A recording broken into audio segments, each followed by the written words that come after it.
Right, are we ready for this then? So I'll do it in reverse order, because, well, just because I will. 22 minutes after 12. So we'll start with leaving Matt Hancock in post. And that ties with Durham. It ties with Barnard Castle, doesn't it? Because he can't get rid of anyone. When you are so sort of corrupted yourself as Prime Minister, you can't get rid of anyone. Because if Boris Johnson were to get rid of anyone, whether it was for lying, like Dominic Cummings, or being useless, like Matt Hancock, everyone would turn around and say, well, how come you're still in your job? You're a massive liar and you're really useless. So I think that's linked. So leaving Matt Hancock there. The let the bodies pile high in the streets rather than have a second lockdown comment. Talk about a window into the soul, or what passes for the soul of the man.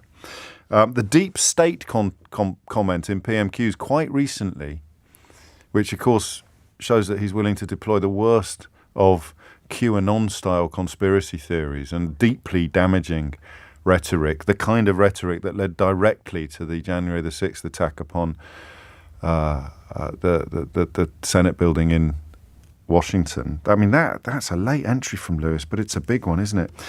The calibre of the cabinet that he assembled being deeply damaging to both the national interest and the body politic. The 40 new hospitals lie. The elevation of Peter Cruddas into the House of Lords, despite the House of Lords Appointment Committee advising against it. The cull of all dissenters from the House of Commons. Backbenchers who would have been prepared to speak truth to power about everything from Boris Johnson's fitness to govern right through to the realities of Brexit, all shown the door. The defence of Dominic Cummings after the blatant breach of lockdown rules that they wrote, and the epic lies about eyesight and Barnard Castle. The stepping back from the legislative pledge to bring about a ban upon conversion therapy. Wallpaper gate, no one's mentioned, but I've added it to the list. The begging, essentially, the desperate sort of scrounging of money to pay for ludicrous decorations at Downing Street, and then claiming afterwards that he couldn't remember doing so because he'd lost all his WhatsApp messages. Again, something that Cummings describes as he claims that Johnson was contemplating even more egregious behaviours than the ones that we know about. I'd put the appointment of Dominic Cummings on the list, actually, for what it's worth, lest anyone think I set much store by what he says. But if he was lying, he'd have been sued. The £37 billion on test and trace and Dido Harding's tenure there. Not just Cruddas, but the calibre, the general calibre of people that he's put into the House of Lords. The Zach Goldsmiths, the Daniel Hannans, the Daniel Moylans, the Claire Foxes, absolutely unbelievably inadequate individuals who have been rewarded not for public service or the national duty, but for blind loyalty to Boris Johnson or providing free holiday homes. The scandal of the care homes at the beginning of coronavirus, when infected people were pushed into care homes. That Daily Telegraph article early on, comparing it to a medieval siege when corpses riddled with plague would be launched over the ramparts of a castle in order to kill the people inside. The skipping of 5 Cobra meetings, again at the beginning of coronavirus, when those pictures in Italy were emerging, apocalyptic, almost biblical images emerging in Italy, and Boris Johnson didn't bother going to the first 5 emergency meetings. The description of investigations into historical child sex abuse as spaffing money up the wall. I think that happened in this room. Incredible. The U-turn followed the abysmal refusal to contemplate feeding the hungriest children in the country during school holidays in lockdown. It took Marcus Rashford, a footballer, to somehow inject a little bit of decency into the heart of government.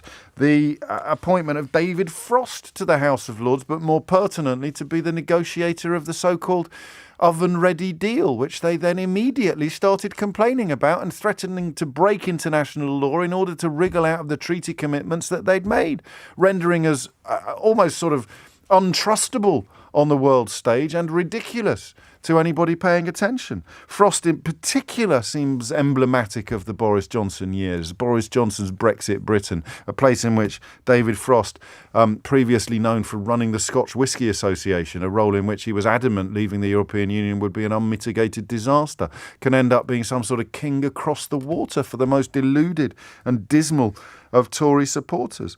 The pledge to be prepared to break international law in a very limited and specific way. Allegedly instructing government departments to help evacuate animals to Afghanistan while human beings remained, the promise that there'd be no border in the Irish Sea, the misleading of the Queen, the proroguing of Parliament subsequently proven to be unlawful, the parties that were unfolding almost every night, including when Her Majesty was reduced to sitting alone in the Windsor Castle Chapel and they were having a knees up at Downing Street, never mind the ones that he actually attended himself. The attempts to save Owen Paterson after he'd been found to have breached the parliamentary standards. The attempt to rip up the rule book because one of their favourite cronies had been found to have, I nearly said something a little bit rude then, had been found to have broken the rules.